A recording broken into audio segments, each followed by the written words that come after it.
Do you want to improve your GMAT score? Then don't look out for new information. Hi, my name is Mandeep. I'm a GMAT coach and founder of GMAT Mantra. Let me share experience of one of my students. His name is Suresh. Suresh joined my classes last month. Now Suresh has already given GMAT twice. In the first attempt he scored 620 and in the second attempt he scored 630.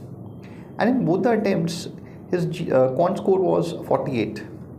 And now he wants to improve his quant from 48 to 50.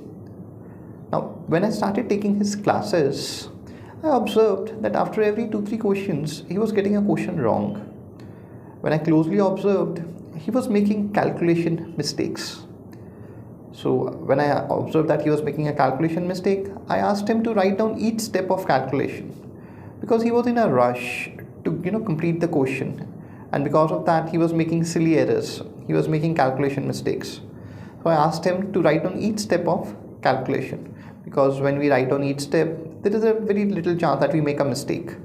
But when you skip this few steps while calculating, you may end up doing some silly mistakes. So I just asked him to just slow down and write down each step of calculations.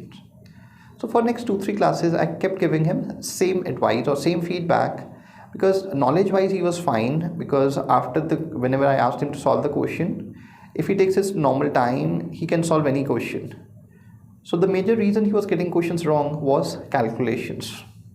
But at the end of every class, Suresh kept asking me for more questions to practice. But my feedback was to focus on calculation, but his focus was on doing more questions. So after the classes, he gave another mock test, and again he scored 48. Because throughout the classes, his focus on doing more practice rather than focusing on his calculations, because his major reason to get the question wrong was calculation, not the knowledge. So if you are preparing for GMAT and if your quant or verbal score has stagnated, don't run after doing more questions.